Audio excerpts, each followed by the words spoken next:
Hello students, good morning, have a nice day and take care of your student. Welcome back to Gopal Study Circle. Students, आज इस video में हम study करने वाले हैं lesson number 5 means part काव्य number 5 Hind देश के निवासी, जो कक्षा 7 की टेक्स्ट बुक, जो प्रथम सेमेस्टर की टेक्स्ट बुक्स में से लिया गया है। ओके, फर्स्ट पर आप कैसे हो? आई होप कि आप अच्छे होंगे। ठीक है, देन तो क्या है हिंद देश के निवासी। ओके, हम जिस देश में रहते हैं उसका नाम क्या है? हिंद। हिंद मतलब हिंदुस्तान, भारत और इंडिया, जिसको हम इंग्लिश में इंडिया कहते हैं। Okay done. भारतवर्ष, भारत खंड, बहुत सारे भारत के नाम हैं। ठीक है, हमारे देश के बहुत सारे ऐसे नाम हैं। ठीक है, चलो अभी क्या है इस रेस काव्य, यह एक काव्य गीत है। Okay done. तो इसमें आप परिचय हमें दिया गया है कि विविधता में एकता हमारे देश की विशेषता है ना? सही बात है ना? विविधता में एकता हमारे देश की क्या है? विशेषता है। ओके, आप देखते हो ना, आप बहुत दूर की बात तो छोड़ दो, आप अपने नजदीक की बात करो। ठीक है, आपके घर के आसपास देखते हो तो कोई मुसलमान है, तो कोई क्रिश्चियन है, तो कोई ईसाई है, सिख है। ठीक है ना? Okay done. तो सभी अलग अलग कौम के लोग आपके आसपास रहते हैं। ठीक है ना? फिर भी मतलब आप सब एक साथ मिलजुल कर रहते हैं, है ना? ओके, आई समझ में बात? इसी को बोलते हैं विविधता में एकता। ठीक है, सभी के त्यौहार अलग अलग होते हैं। हम हिंदू धर्म में रहते हैं, हिंदू धर्म के त्यौहार दीपावली सबसे बड़ा त्यौहार होता है। ठीक है, तो क्रिश्चियन का नाताल है। ठीक है डन। सिख और फिर मुसलमान, ओके डन, पारसी लोग, उन सभी का आप जानते हो। ठीक है डन। तो हम सभी के त्यौहार में शामिल होते हैं। ठीक है, सभी के त्यौहार हम अच्छे से मनाते हैं और सभी के त्यौहार के दिन हम सभी को शुभकामना भी देते हैं। Okay done. हम हिल मिलकर रहते हैं, इसलिए उसको बोलते हैं विविधता में एकता। ठीक है, पूरी दुनिया में सिर्फ मेरे ख्याल से भारत ही एक ऐसा देश है जहाँ पे अलग अलग धर्म, अलग अलग जाति, अलग अलग कौम के लोग हैं, फिर भी वहाँ पे एकता दिखाई देखने को मिलती है। चलो आगे है, साथ ही विकास और शक्ति की परिचायक भी है। मानवीय एवं प्राकृतिक विविधताएं होने पर भी उसमें अभिन्न एक सूत्रता है।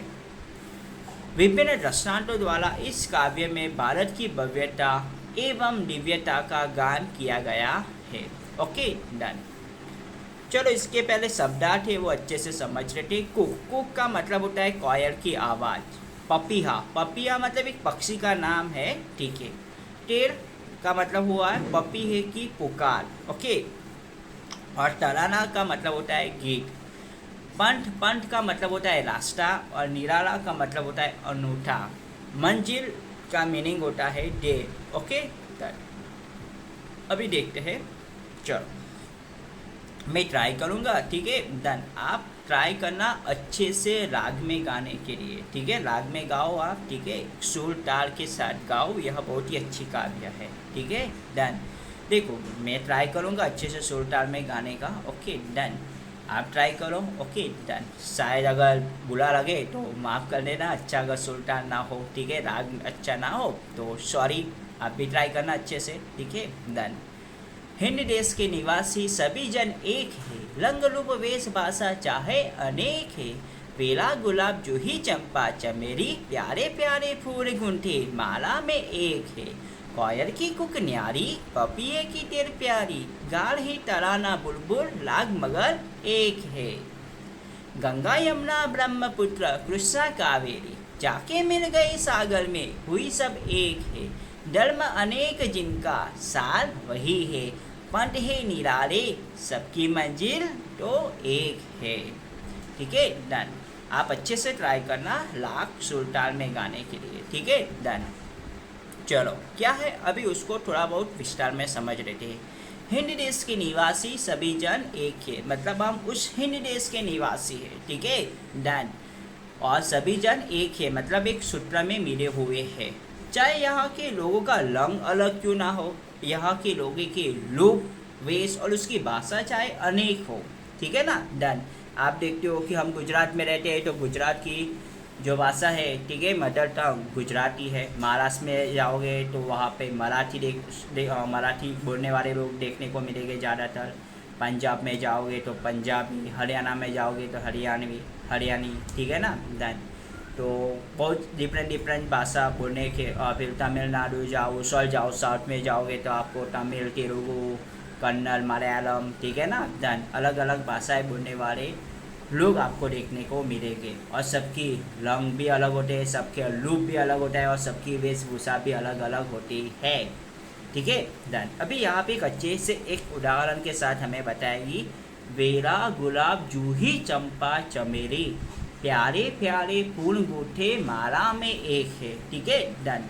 अभी आप जब भी माला बनाते हो, ठीक है, डन, कभी आप मारी के वहाँ गए होगे जो फूल के हार बनाते, माला बनाते, ठीक है, डन।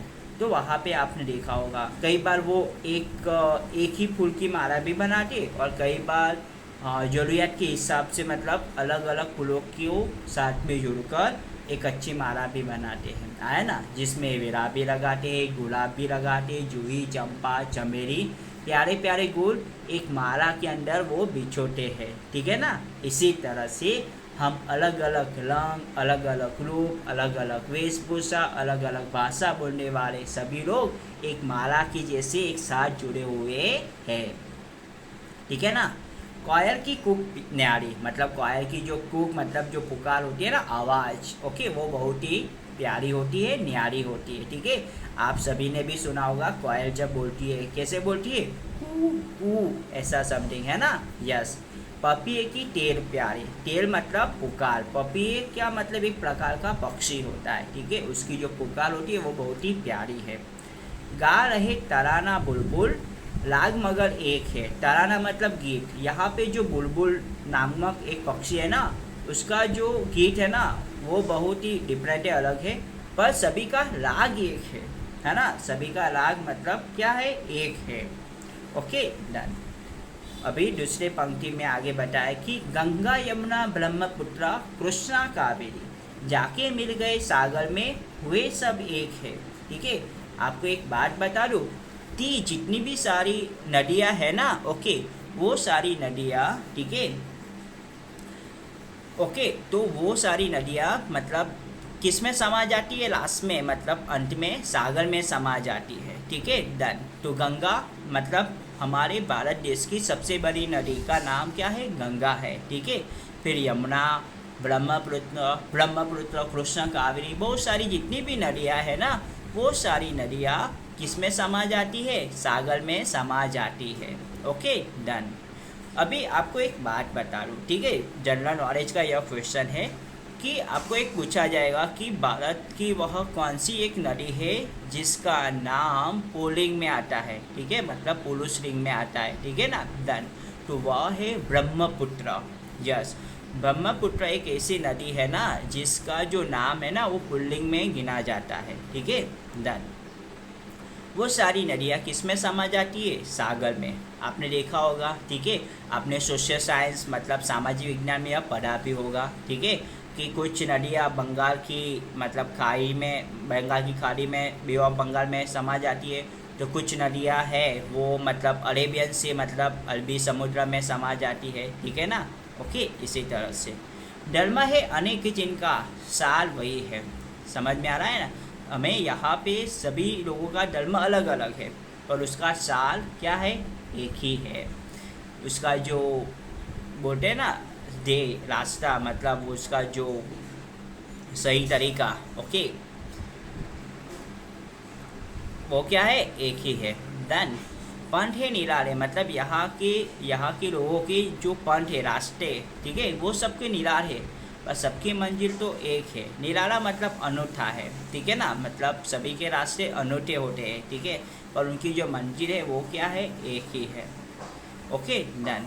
आप अगर ईश्वर की पूजा करो या आप अल्लाह की पूजा करो या आप यीशु की पूजा करो, ठीक है ना, डन, सभी मतलब एक है, बोलते हैं ना, ओके, भगवान सर्वस्व से ईश्वर सर्वशक्तिमान है और ईश्वर एक है, ओके, डन। और दूसरी बात बताऊँ तो मेरी बात है, मैं अपनी बात यहाँ पे रखना चाहता हूँ, हम बहुत ही नसीबदार है, क्यों, क्योंकि हमारी दो माताएं हैं, यस, एक जो हमें जन्म देती है, ठीक है, हमारी माता, और दूसरी जिस पे हम रहते हैं वो धरती माता, ठीक है, डन, ओके।